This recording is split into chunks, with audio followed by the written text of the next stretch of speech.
Muy buenas tardes con todos y con todas los interesados en esta actividad organizada por la Maestría en Historia de la Pontificia Universidad Católica del Perú.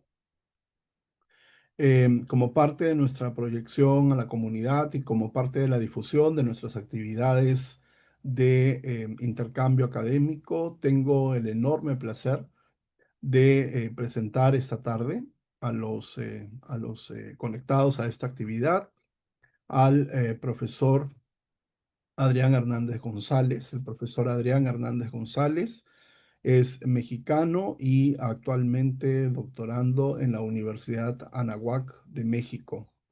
El profesor Hernández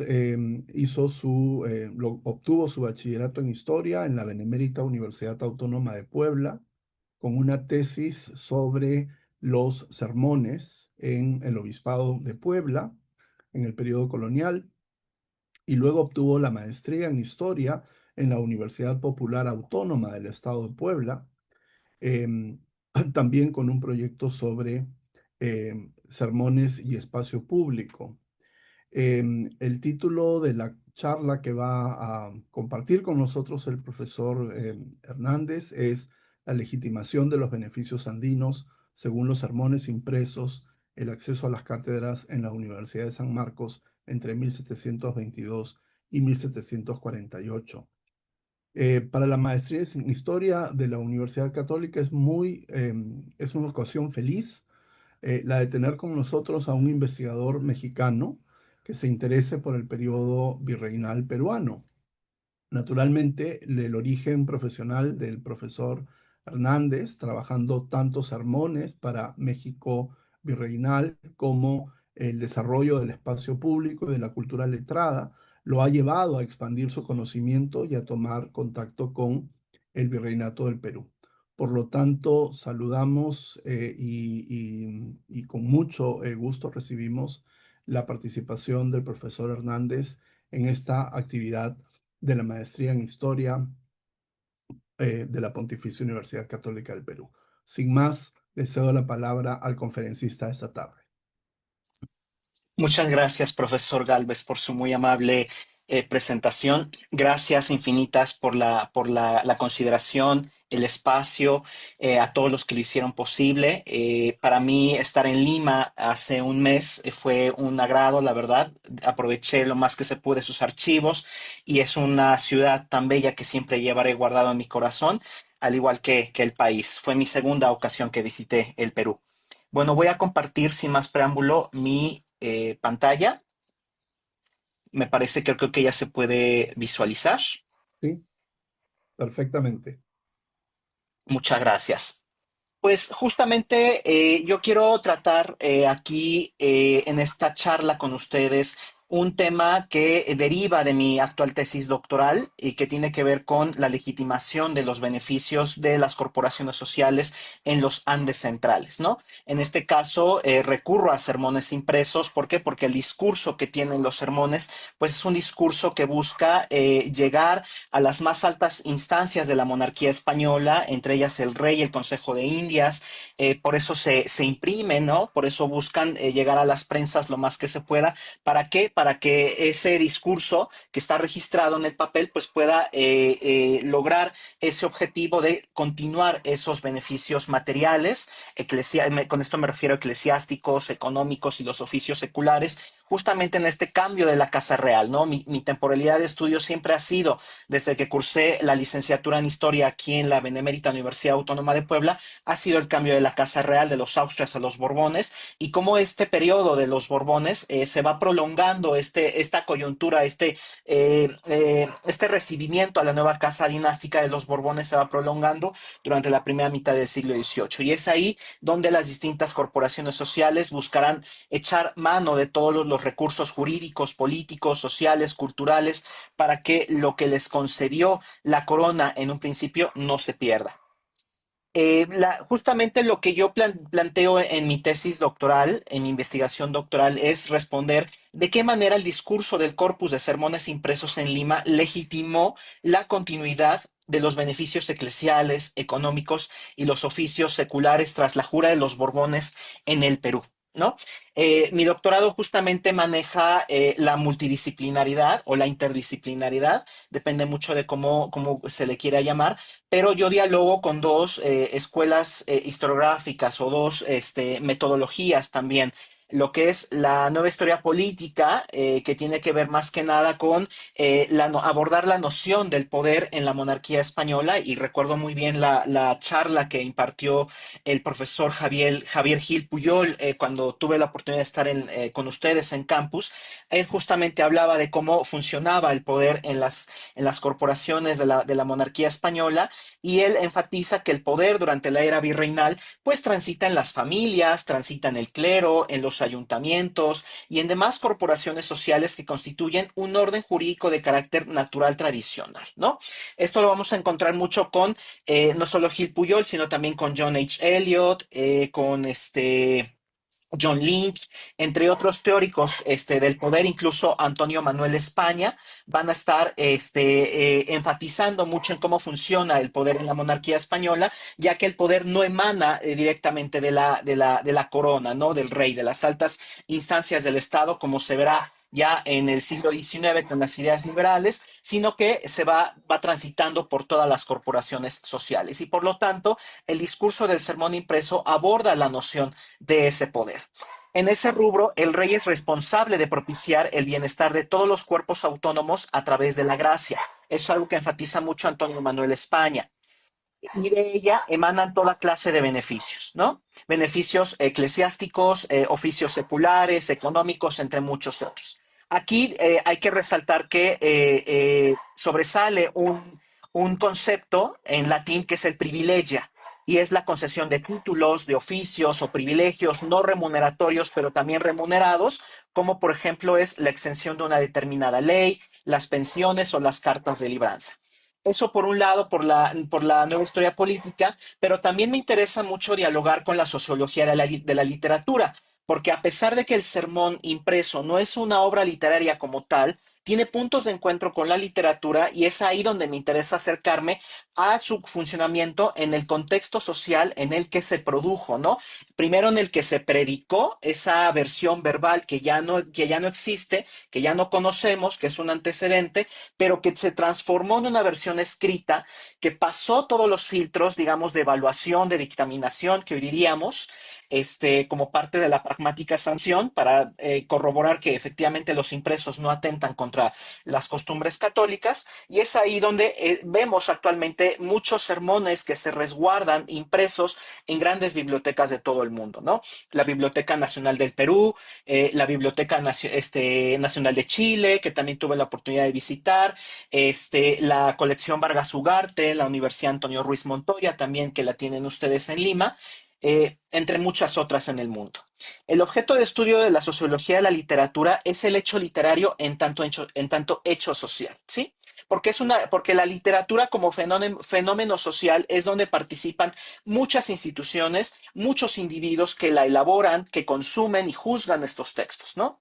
Por lo tanto, la obra no solo se limita a la intención del autor para elaborarla y publicarla, ¿no? Esto es parte de la relación tradicional autor-obra, ¿no? Que dice que el autor, pues, tiene muchos motivos para elaborar una obra, para publicarla, para llegar a sus lectores, para llegar a sus fanáticos, por así decirlo, a su público muy allegado, pero lo que le interesa a la sociología de la literatura son todos los factores que rodean al autor e influyen para que una obra sea impresa. Y esto lo vamos a encontrar, estos factores sociales, históricos sociales, lo vamos a encontrar en los paratextos o las páginas preliminares que anteceden a el discurso central del sermón impreso, ¿no? Vamos a ir viendo, conforme vayamos avanzando en la charla, vamos a ir viendo estos ejemplos. Yo quiero subrayar, antes de comenzar en materia, que este tema a mí me interesó mucho por la complejidad que implica el discurso del sermón impreso.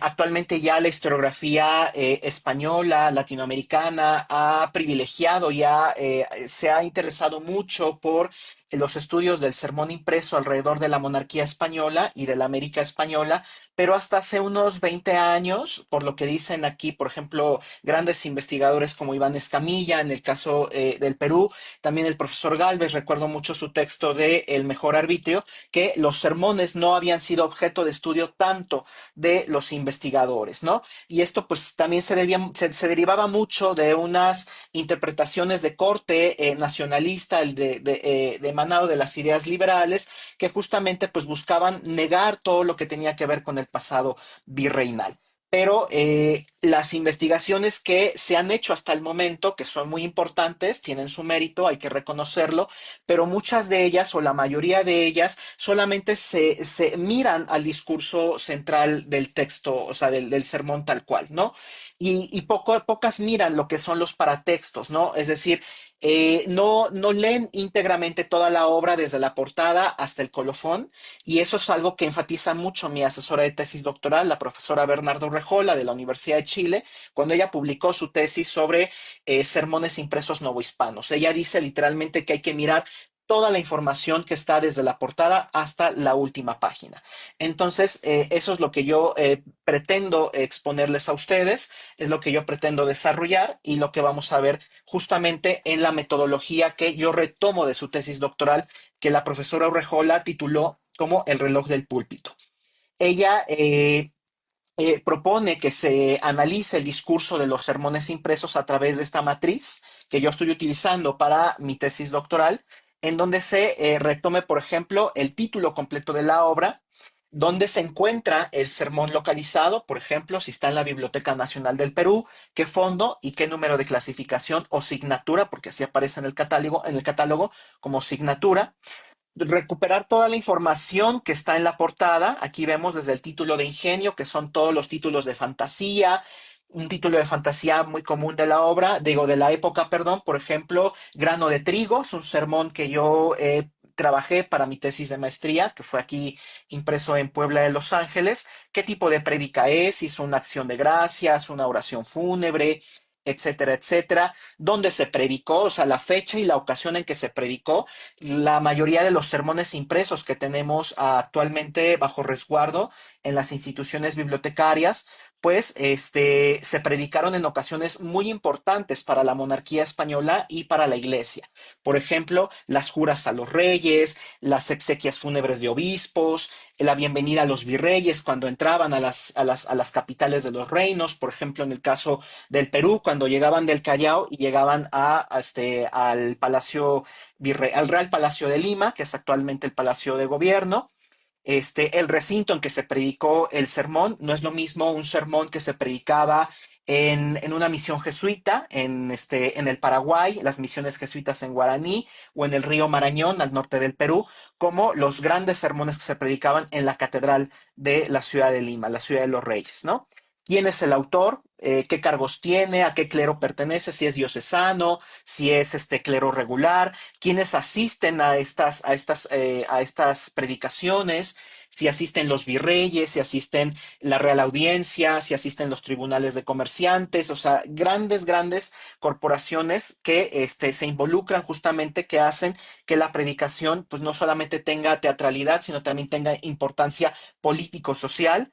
El personaje a quien se le dedica, si es un personaje terrenal, o sea, que existe en el momento como un virrey o un obispo, que fue responsable de costear los gastos de impresión, pero también hay sermones que están dedicados a devociones marianas o devociones del santoral cristiano, ¿no?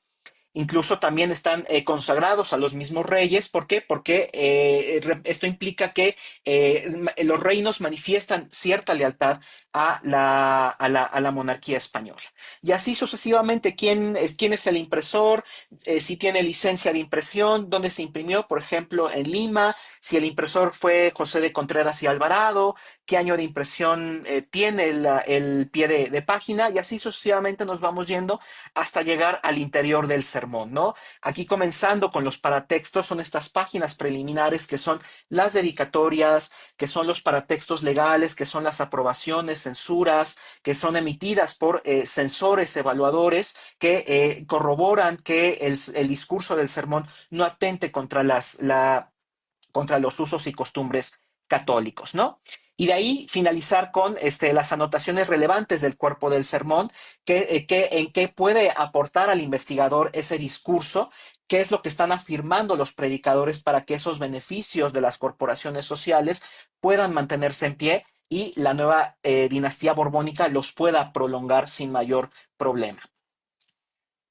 Aquí les ejemplifico esta matriz ya llena con uno de los sermones que a continuación les voy a exponer, que es esta oración panegírica a la Minerva de las ciencias, la sabiduría de las escuelas, que fue predicada el 5 de agosto de 1721 por Juan de Sarricolea y Olea, que fue catedrático de Nona y de Sagrada Teología en la Universidad de San Marcos, y que posteriormente llegó a ser obispo de Cusco, llegó a ser obispo de La Plata y también de Santiago de Chile, más hacia 1730-1740.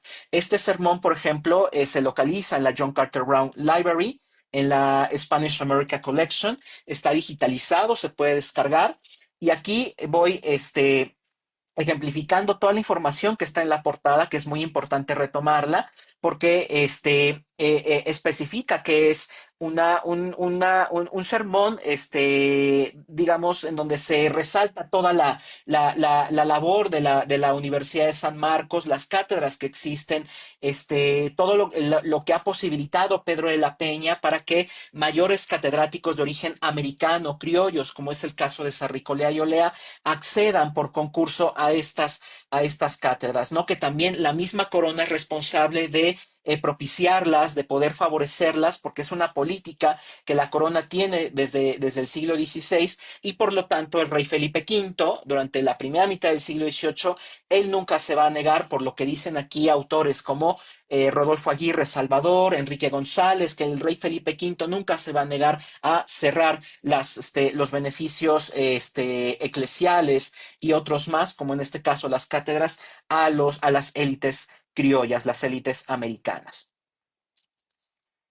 Aquí, por ejemplo, les voy ejemplificando cómo voy rescatando o registrando toda esta información que tiene la dedicatoria, que, no, por ejemplo, no tiene fecha de emisión. Algunas dedicatorias sí tienen fecha de emisión. Pueden estar desfasadas 1 o 2 años, pero finalmente se incorporan al sermón impreso tal cual, aunque el sermón impreso tal cual pueda haber sido impreso en un determinado año y la dedicatoria siendo emitida 1 o 2 años de diferencia, eso no es mayor problema para que se incorpore al corpus. ¿Quiénes son, por ejemplo, los censores? En este caso es Alonso Mesía, un jesuita, muy importante para las élites de la ciudad de Lima a principios del siglo XVIII. Tengo entendido que este es un personaje que venía de una familia muy importante, muy allegado a las élites, tanto seglares como eclesiásticas, y además es un predicador que yo tengo su sermón, es el responsable de predicar la oración fúnebre cuando fallece el rey Luis I y le encarga al marqués de Castelfuerte predicar esa oración como parte de no de los festejos, sino de los ritos mortorios que se llevan a cabo para rememorar al joven Luis I, ¿no?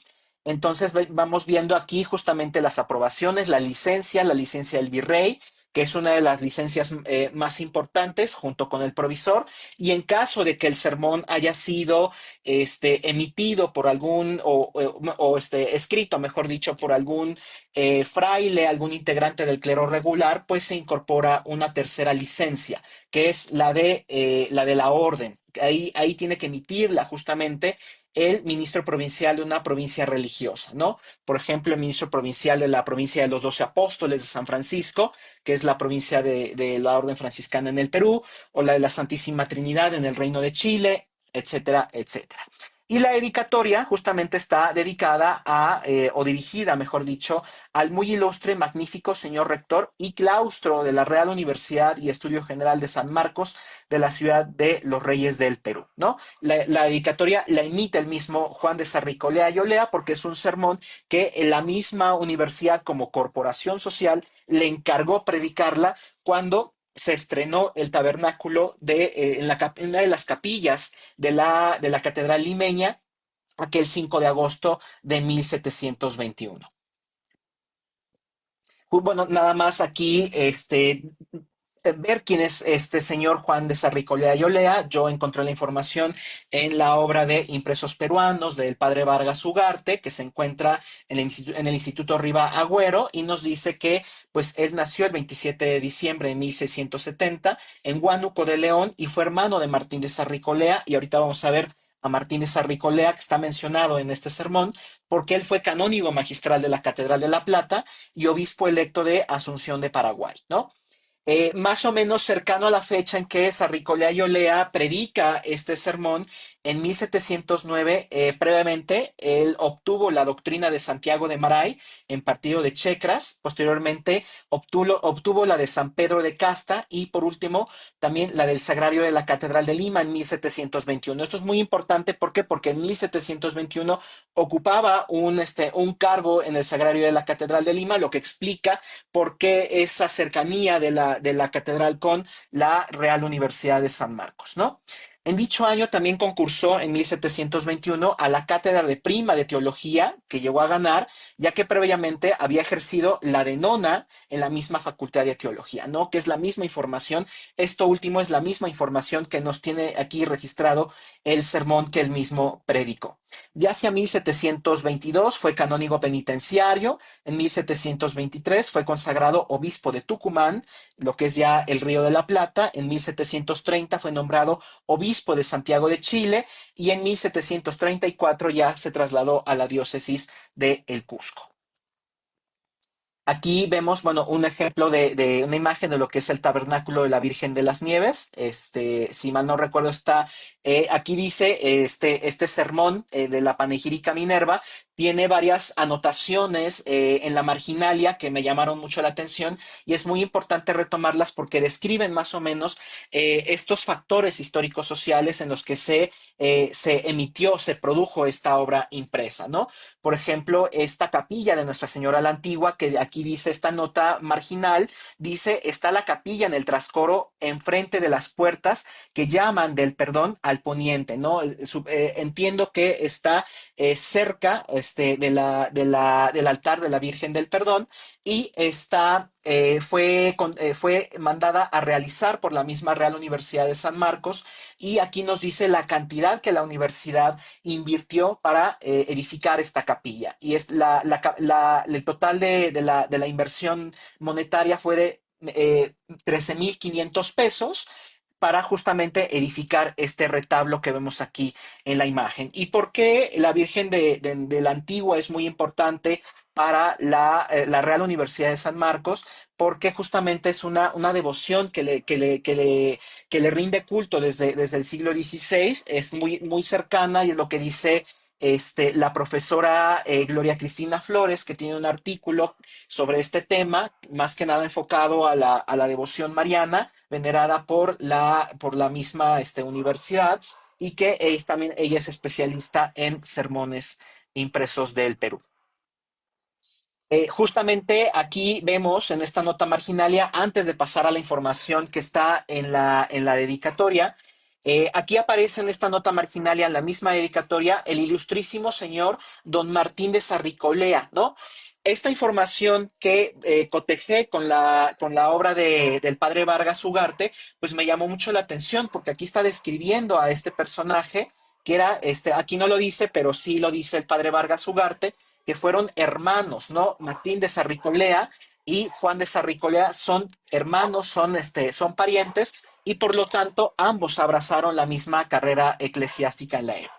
Aquí nos dice que Martín de Sarricolea fue canónigo magistral de la Santa Iglesia de La Plata, provisor, vicario y gobernador de aquel arzobispado y obispo electo de la Catedral de Asunción de Paraguay, ¿no?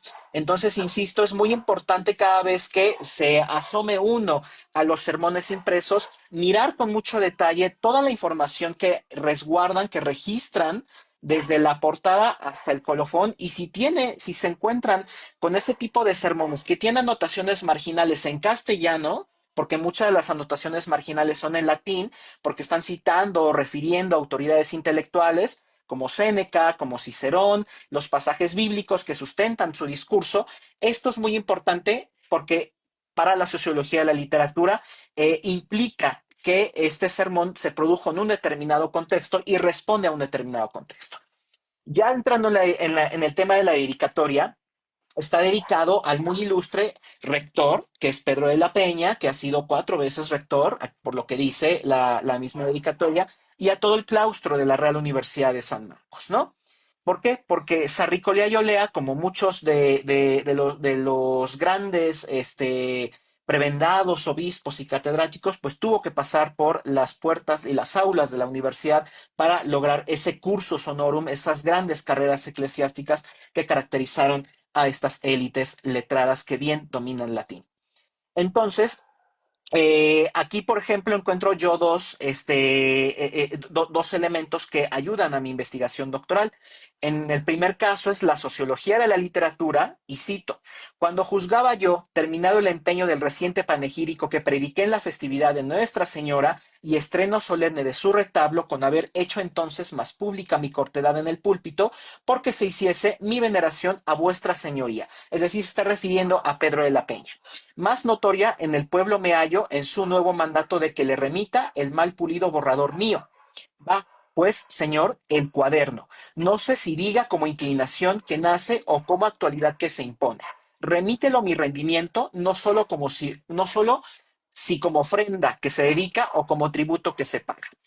¿Qué es lo que está diciendo aquí Sarricolea y Olea con estas palabras? Lo que está explicando es por qué la obra sale a publicación, por qué sale a luz pública, quién está detrás de ella, quién la encarga y en algunos casos, quién la financia, ¿no? Aquí no lo dice tal cual, pero sí se puede intuir que es el mismo claustro de la universidad y en específico Pedro de la Peña, que los responsables, los mecenas de financiar los gastos de impresión para que esta obra salga a la luz pública, ¿no? Entonces, como les decía al principio, la razón por la que se imprimen los sermones, pues no solamente es para tenerlos en las bibliotecas de las universidades, de los colegios y de los conventos, sino porque buscan circular a más lectores, claro, lectores de élite, porque no, estos discursos no están pensados para cualquier persona que no entienda lo que está tratando. Entonces, pues buscan llegar a las más altas instancias de la corona española. Por otro lado, lo que es el uso de poder como parte de la nueva historia política, aquí empieza a hablar, y cito nuevamente a Sarricolea. Dice, el árbol de las ciencias en este fecundo campo de las letras peruanas. 32 años cuenta vuestra señoría, Pedro de la Peña, de catedrático en propiedad. En ellos ha obtenido por oposición 3 cátedras, la de código, la de vísperas de cánones y la de prima en que hoy se halla con tan conocida utilidad de los estudios que sus discípulos son ya los primeros maestros del reino, los que ilustran los estrados, los tribunales, las iglesias. 33 cátedras son las que se cursan en nuestra universidad. Tantas tiene para la enseñanza de las 4 principales facultades, con las 2 de matemática y lengua general de los naturales de la tierra, ¿no? Aquí estamos viendo justamente lo que tiene que ver con la justicia distributiva, ¿no? Cómo va transitando ese poder, cómo esta corporación social recurre recurre al discurso, mejor dicho, para poder tener este acceso ininterrumpido a las cátedras en la universidad. Y también, bueno, no solo se le debe a las políticas de la corona, sino a los esfuerzos que haya hecho Pedro de la Peña por lograr esta apertura. Por ejemplo, en la aprobación que dice Alonso Mesía, aquí también se explica en las primeras líneas que los censores les son encargadas la lectura de estos manuscritos, los borradores, antes de ser llevados a la imprenta. Y aquí esta aprobación que está dirigida a modo de carta, está dirigida al virrey, porque es el representante del rey o el otro yo del rey de España en el Virreinato del Perú, y justamente pues le está dirigiendo esta aprobación. ¿Para qué? Para que el virrey emita la licencia del superior gobierno de acuerdo con la pragmática sanción de Felipe II, ¿no? Entonces dice aquí, mándame vuestra excelencia que vea el sermón del doctor don Juan de Sarricolea. Oyéronle mis ojos, es decir, con esto de oyéronle mis ojos quiere decir que no estuvo presencialmente en la predicación verbal de este sermón en la Catedral de Lima, aunque hay casos en otros sermones que los censores casualmente estuvieron presenciando la predicación del sermón y les llegó la versión manuscrita, ¿no? Porque sus cláusulas fueron bellísimos objetos y hubo muchísimo que ver en los tesoros y en las preciosidades que sus labios supieron difundir. En el teatro reverente que se formó proporcionando al grande asunto del día 5 de agosto, ¿no? Aquí también quiero señalar que hay que hacer una distinción muy importante entre aquel sermón cuya versión fue predicada en el púlpito y aquel que fue ya llevada a la imprenta, ¿no? Aquella versión que fue predicada en el púlpito, que es más de carácter oral, verbal, de uso de oratoria, de ademanes, que ha trabajado muy bien el profesor Juan Vituli para reconstruir toda la sonoridad de la predicación. Ya una vez que pasa a formato escrito y a formato impreso, todos esos elementos gestuales, vocales, corporales se pierden. Entonces, cuando un sermón se imprime, entra a la República de las Letras, ¿no? Entra como esta obra erudita de grandes personajes letrados que buscan dirigirse no solo a sus pares, sino a las élites, ¿no? A las élites gubernamentales. Entonces, cuando pasa un sermón a la imprenta, hay un cambio de autoría. En el caso de la predicación verbal, es un predicador, porque está ejerciendo el oficio de la predicación, que así está constituido en el Concilio de Trento, etcétera, etcétera, pero cuando pasa al impreso ya es un autor, ya es un escritor, ¿no? Y así es como lo conciben los predicadores, los autores de estos sermones ya impresos, ¿no? Eso por un lado, y regresando ya a las palabras de Alonso Mesía, y cito, dice, el segundo, al señor doctor don Pedro de la Peña, rector y cabeza de los sabios doctores, que dando todo el lleno a la cátedra primera de los sagrados cánones, ¿no? Es decir, le reconoce toda esa labor al rector Pedro de la Peña, pero también se está dirigiendo a Juan de Sarricolea, que dice, le labrará yo el tercer tabernáculo al verle en aquel púlpito hecho un rayo del cielo. Si no es ya que al elegirle la sabia universidad y su rector como cabeza y padre de la sabiduría, como lo es de la sapiencia y del divino verbo, el soberano Padre. Los maestros y doctores sagrados son semejantes a la sal y a la luz. Doctores habrá luces semejantes a nuestro doctor, pero en la sal, no sé si lo diga, me parece el semejante sin semejante, ¿no? Aquí justamente está elogiando esta capacidad que tiene Sarricolea y Olea como autor, ¿no? Como autor de este sermón, como escritor de este sermón, porque justamente pues logra ser un discurso convincente que está tratando de legitimar la continuidad de un beneficio material que son el acceso a las cátedras, ¿no? Entonces no es casualidad que el resto de los integrantes de las repúblicas de las letras en el caso del Perú, pues también coincidan, porque también van a pedir, en el caso de la Compañía de Jesús, y me consta por otros sermones, como los predicados por José de Buendía, que también buscan que sus intereses también sean preservados por los virreyes y también por las mismas autoridades borbónicas a principios del siglo XVIII. Ya llegando a la salutación, es decir, ya al cuerpo del texto, estos fueron los preliminares, lo que vimos en un principio, esto ya es el texto central. Aquí hay tres elogios bastante importantes que a mi consideración me son muy útiles y me llamaron la atención para poder pues, continuar desarrollando mi investigación. Hay un elogio a la universidad y a los doctores, ¿no? Hay un elogio al cabildo eclesiástico limeño, al cabildo de la catedral limeña, y por lo tanto también hay un último elogio al rector Pedro de la Peña, ¿no? En cuanto a la universidad, Sarricolea y Olea se refiere a ella como la Sorbona peruana, ¿no? ¿Por qué? Porque estamos en pleno siglo XVIII, en la primera mitad, ya digamos la cultura francesa se ha distribuido fuertemente, hay una influencia, justamente gracias a la llegada de la Casa de Borbón, ¿no? La Casa de Borbón que es de origen francés.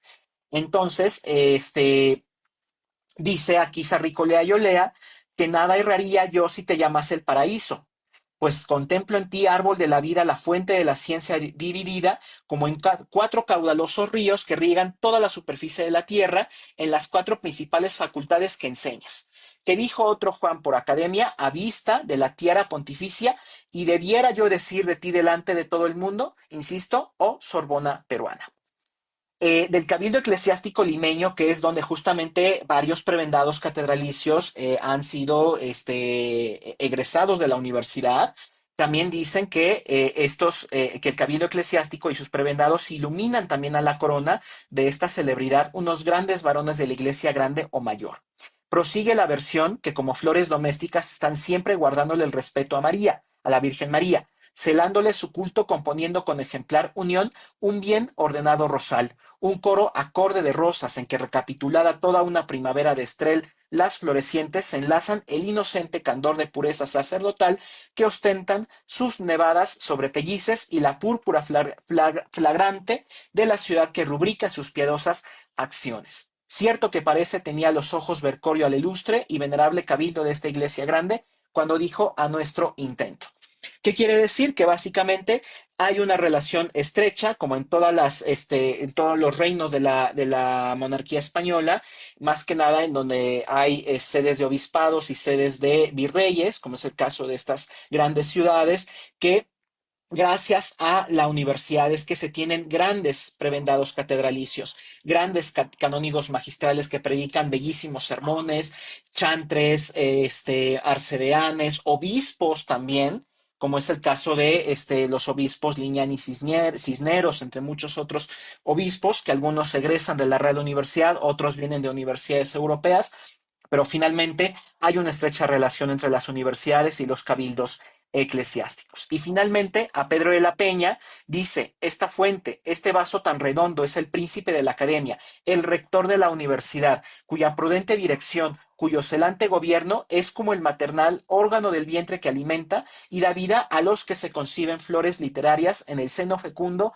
de la escuela. Este es el vaso hecho al trono del cielo, al compás de la luz. Básicamente es que gracias al rectorado de Pedro de la Peña es que se puede tener estos beneficios materiales, este acceso a las cátedras sin mayor complicación.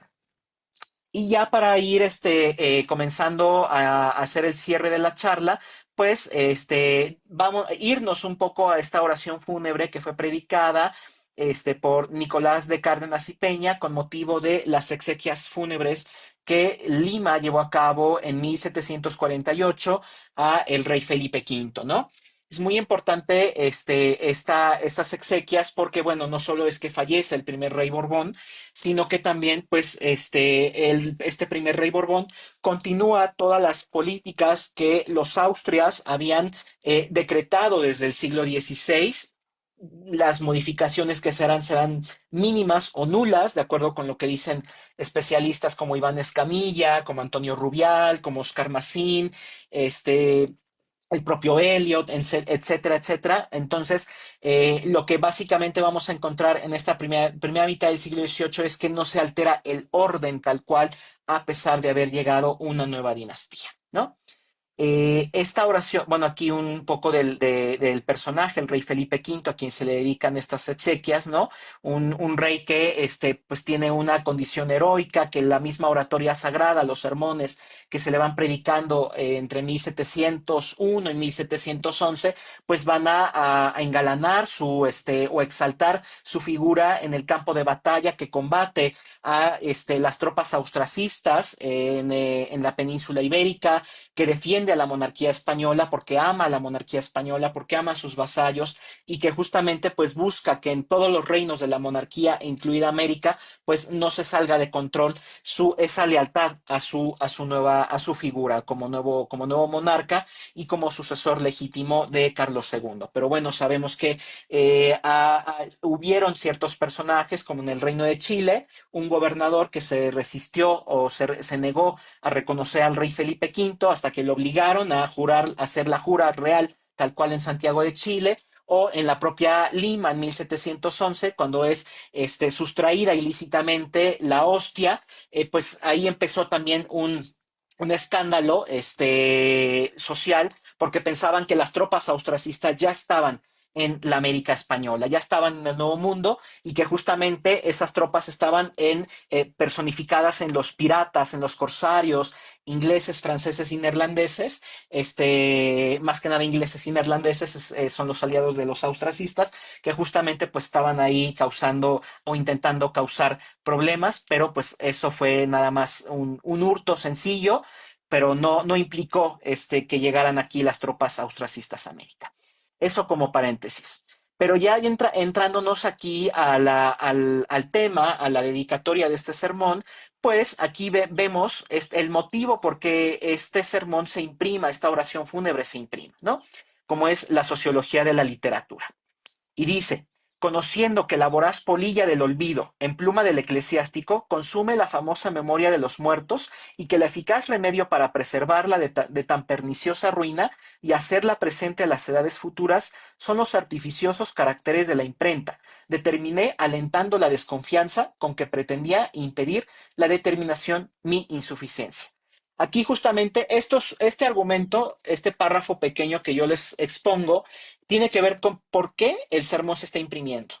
Ya vimos en un principio que es en la oración de Sarricolea y Olea, que tiene que ver con un encargo, y ese encargo hay que inmortalizarlo, pero aquí justamente lo que buscan es que esta ocasión fúnebre al rey Felipe V tampoco se olvide, porque se está tratando de la misma cabeza de los cuerpos sociales, a quienes el rey debe proteger, debe favorecer, ¿no? Dentro de este derecho tradicional hispánico.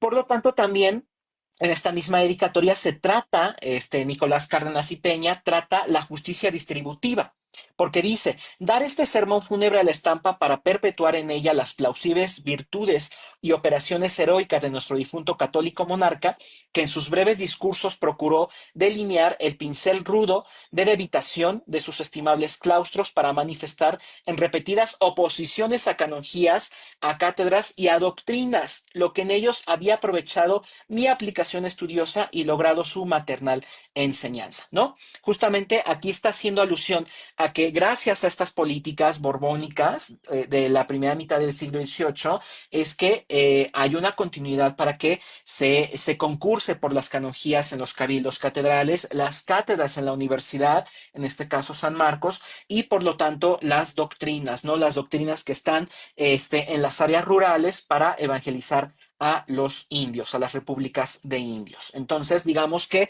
a la universidad le deben mucho toda esta formación para continuar como grandes élites eclesiásticas, pero también como misioneros en las doctrinas para continuar con esa labor de evangelización que no va a terminar en el siglo XVI, sino que todavía muy adelantado el siglo XVIII va a continuar.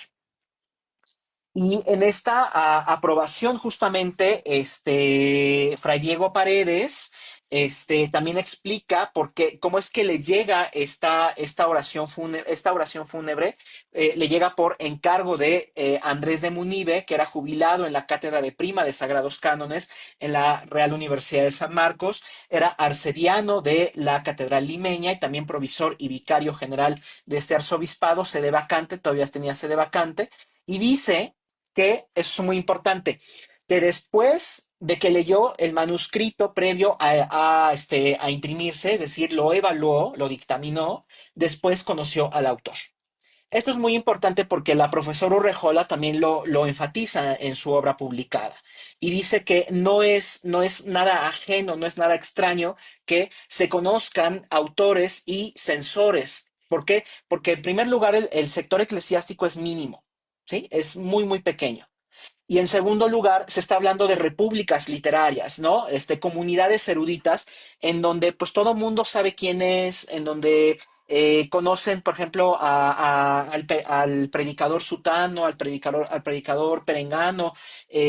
Hay una, digamos, una cercanía en esas relaciones y por lo tanto, la profesora Rejola y yo concuerdo que cuando afirma que cuando se conocían los autores y los censores, pues las aprobaciones podían ser muy subjetivas, ¿no? El discurso podía ser muy subjetivo.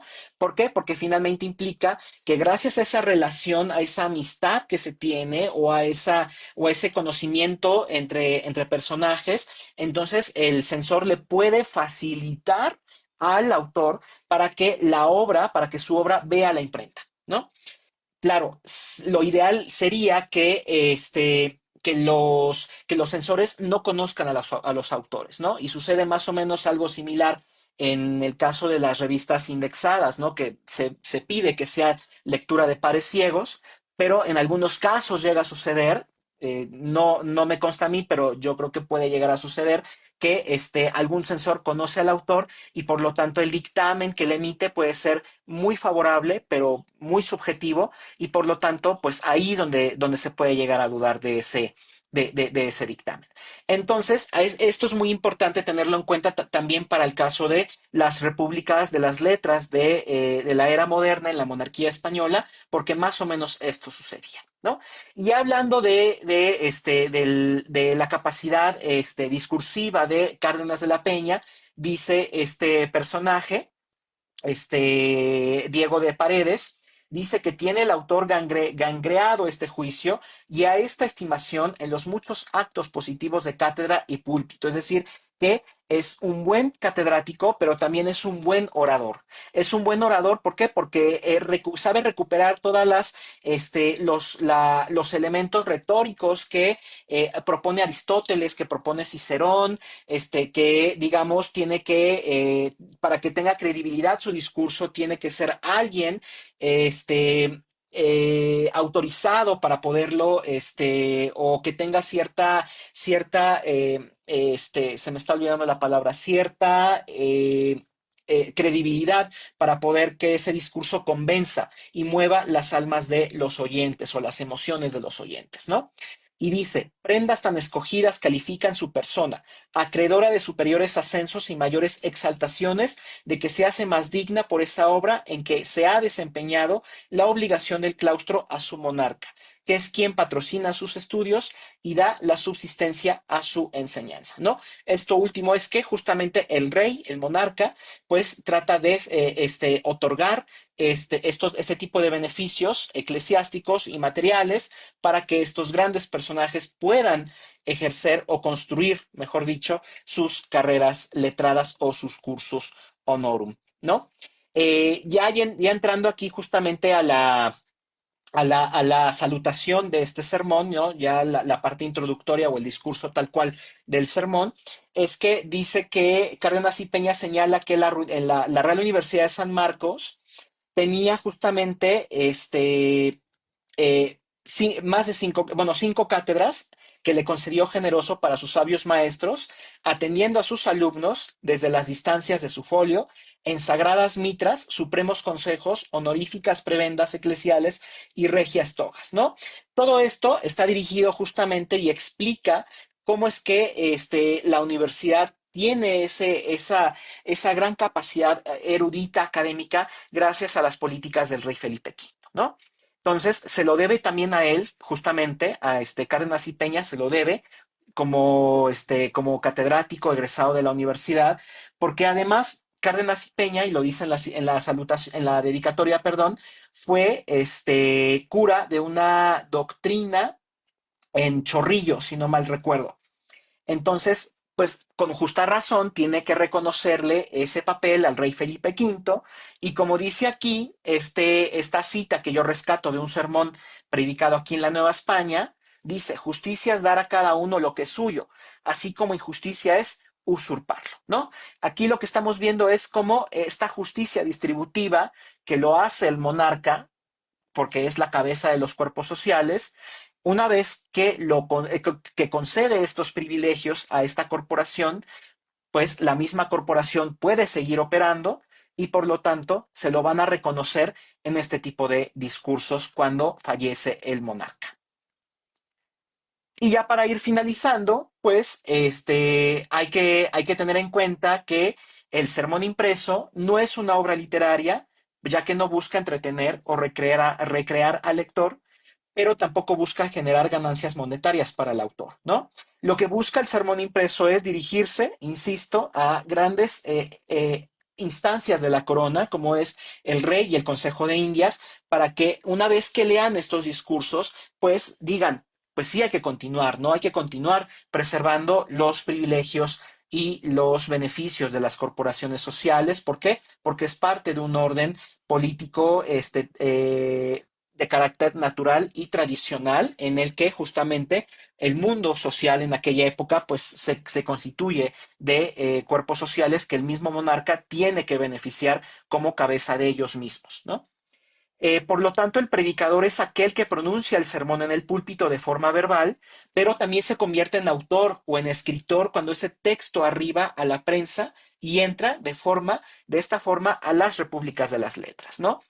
Estas comunidades eruditas que le estaba yo platicando, que en el caso de la América española y de la monarquía española está integrada en su mayoría por el sector eclesiástico. Son muy pocos los personajes laicos o seglares que van a integrar estas repúblicas de las letras. ¿Por qué? Porque la iglesia en la monarquía española ostentó el monopolio de la educación hasta 1821, 1824, que es cuando se consuman las independencias que darán origen a las naciones decimonónicas.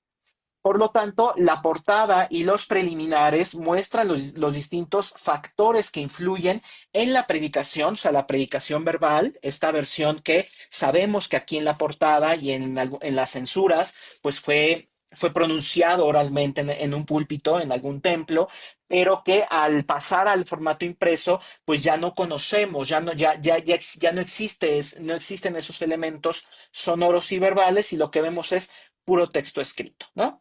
Por lo tanto, es muy importante y es una recomendación que yo también hago junto con la profesora Urrejola, porque coincidimos ambos en ese aspecto, es que el discurso de los predicadores, cuando ya está impreso y también verbal, puede exagerar o disimular la realidad dependiendo de la finalidad del mensaje y a quienes se dirige, ¿no? Con esto me refiero a que el discurso del sermón impreso pues busca también engalanar las situaciones, busca quedar bien entre las élites y por lo tanto tiene que disfrazar si hay conflictos entre las mismas corporaciones o entre las mismas élites, los tiene que disfrazar. Por ejemplo, cuando el rey Felipe V está librando en el campo de batalla sus guerras contra las tropas austracistas, pues ahí justamente los predicadores no pueden hacer ninguna alusión al archiduque Carlos, porque están comprometiendo sus puestos eclesiásticos, sus cargos eclesiásticos y por lo tanto sus carreras eclesiásticas, sus cursos honorum. Entonces, digamos, tiene que apegarse un poco a lo que es oficial, a lo que está escrito, a lo que está decretado en la monarquía, en la corona, porque hay también predicadores que citan las reales cédulas, ¿no? Y es el caso de José de Buendía. Entonces, insisto, hay que leerlos con sumo cuidado y yo creo que también aplica para muchas otras fuentes primarias, ¿no? Sabemos que todos los discursos pueden estar, si no manipulados, pero sí también cambiados justamente para respetar y funcionar de acuerdo con un contexto específico y los intereses que están en juego de estas élites en una determinada época. Y por último, pues preguntarme hasta qué grado el predicador que aparece registrado como autor del sermón, como aquí en este caso dijo, aquí dice Diego José Merlo, hasta qué punto este predicador es verídico autor de sus palabras. Porque si ya vimos en los paratextos que intervienen muchas personas, muchos personajes, desde aquellos que encargan la predicación, desde aquellos mecenas que solicitan a los predicadores que se impriman las obras, que están detrás de ellos para costear sus gastos de impresión, entonces, pues hasta qué punto lo que dice el autor de la obra en el discurso central es de su cosecha, ¿no? Eso sería todo de mi parte. Muchas gracias. Muchísimas gracias, Adrián. Muchísimas gracias, profesor Hernández, por esta interesante charla que no solamente nos familiariza con un tema no tan tratado historiográficamente como es el impacto del sermón para la construcción de un espacio público, pero también para la consolidación de una comunidad letrada y eventualmente incluso para la consolidación de un ideario de reivindicaciones, ¿no?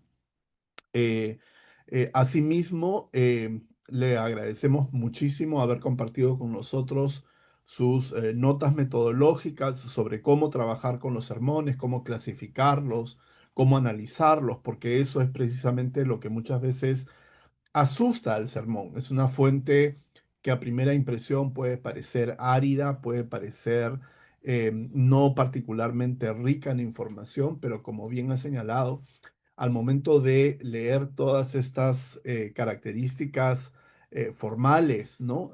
Lo que se conoce como los paratextos del texto, y preguntarse sobre el contexto de producción y preguntarse sobre las élites que producen estos sermones, las que están detrás de estos sermones en tanto lectores y comunidad que de repente comparte las mismas ideas que el predicador y eventualmente incluso el impresor, ¿no? Todo esto nos lleva a conclusiones verdaderamente interesantes y a la posibilidad de plantearnos nuevas preguntas para el tema del análisis de los sermones y el impacto en la construcción de la sociedad colonial. No solamente la tardía, como en este caso de los textos que usted ha señalado, que se refieren al siglo XVIII, al periodo borbónico, sino también incluso antes, ¿no? Porque ya en el siglo XVII hay una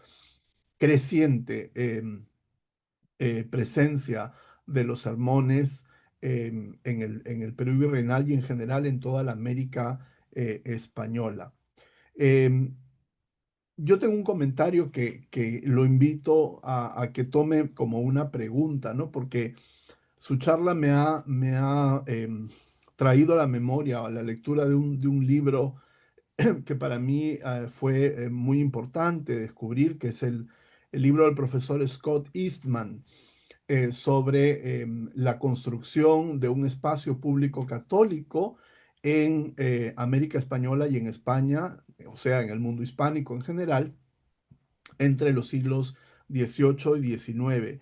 Y Scott Eastman, y no está solo, digamos, el profesor Eastman en este tema, porque por la misma línea también ha caminado, por ejemplo, el profesor Roberto Di Stéfano para el caso argentino.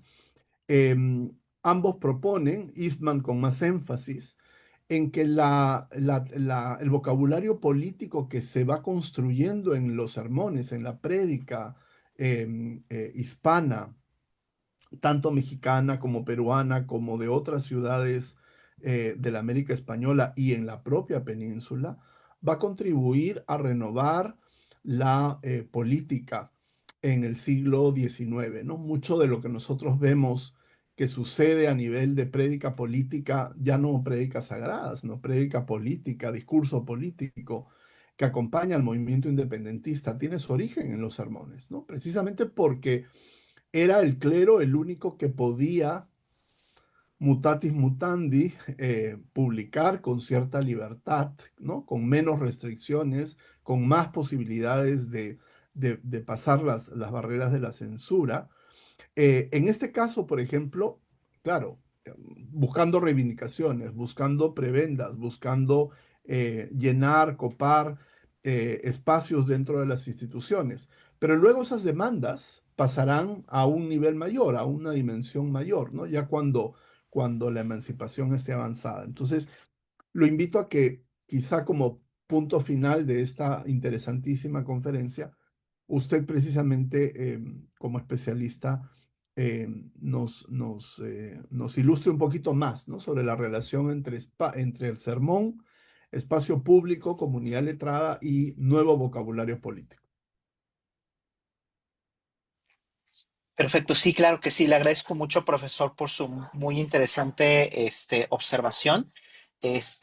Sí, quizás me faltó un poquito a ahondar en esa parte por motivos de tiempo, pero para la investigación escrita sí lo tomaré en cuenta, porque es algo que también dice mucho Iván Escamilla, ¿no? Para el caso aquí de la Nueva España, ¿no? Ese espacio público influye mucho en por qué se encargan la predicación de sermones y por qué se imprimen estos sermones, ¿no?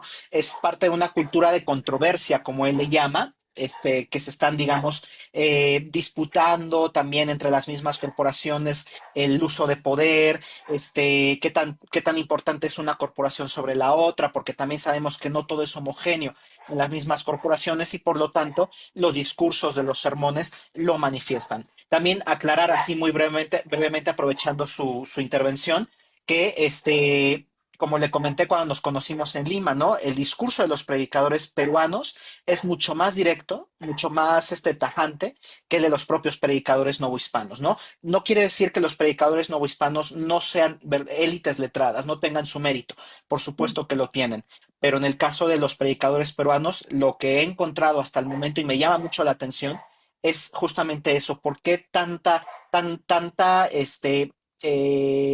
tanto ir al grano, ¿no? Yo pensaba en dos respuestas. Bueno, quizás pudieron tomarse muy en serio a Cicerón, porque Cicerón dice que hay que ir al grano en el momento de pronunciar un discurso. Pero también por el contexto que les acabo de explicar, yo creo que es el contexto peruano que se vive entre fines del siglo XVII y principios del siglo XVIII, lo que hace que las demandas políticas de estos predicadores sean muy puntuales. Perfecto. Juan Lan tiene una pregunta y es la siguiente. ¿Qué diferencias y similitudes con los sermones que viene estudiando para México? Acaba de señalar una, por ejemplo, la frontalidad del discurso de la prédica peruana, ¿no? ¿Qué otras diferencias o similitudes observa? Sí, una de las, bueno, similitudes es la misma estructura discursiva y material, ¿no? Hay portada, hay paratextos, hay cuerpo del texto y hay colofón. El colofón que viene en siglas en latín, OMSCAR, que es bueno, traducido al castellano, que ese discurso se ciña a los decretos de la Santa Madre Iglesia Católica, ¿no? Que no contiene ninguna idea peligrosa contra los usos y costumbres católicos. Eso por un lado, pero también tiene una misma estructura discursiva. Por ejemplo, hay una salutación, hay una introducción, etcétera, etcétera. Eso es una de las similitudes. Yo también, y de diferencias, por ejemplo, ahorita qué bueno que lo tocas, Juan, eh, me llama mucho la atención las cantidades en el corpus. Por ejemplo, en la Nueva España, lo que dice Carlos Cerrejón Peredo, que es el que ha trabajado más sermones aquí en Nueva España, e hizo un catálogo, dice que fueron 2000 sermones los que se imprimieron en toda Nueva España. Desde 1580, si no es que un poco antes, hasta 1834, fueron 2000 sermones. Y ahora, lo que me llamó la atención a mí en el caso del corpus de sermones impresos en el Perú es que son muy pocos los que se encuentran resguardados, ¿no?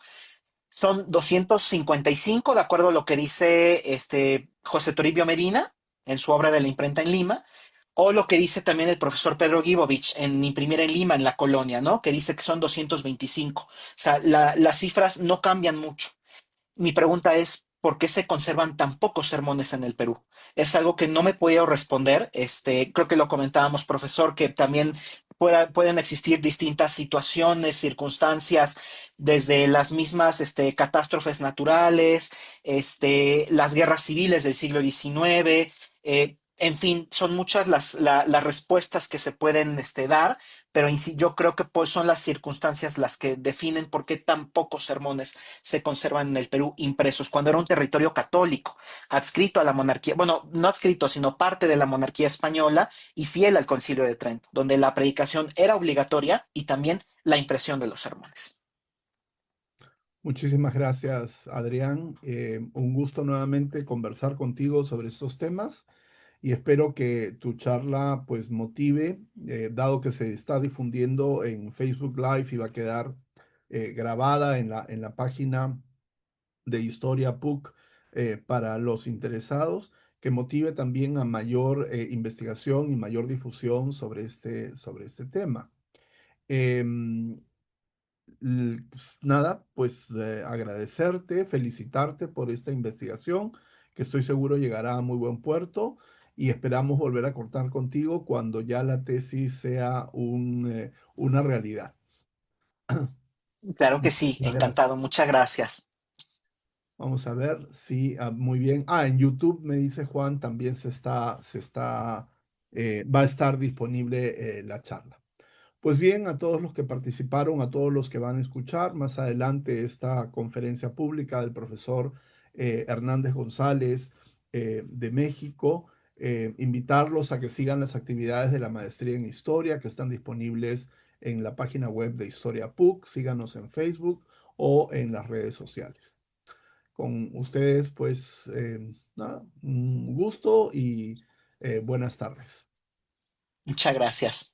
Buenas tardes a todos.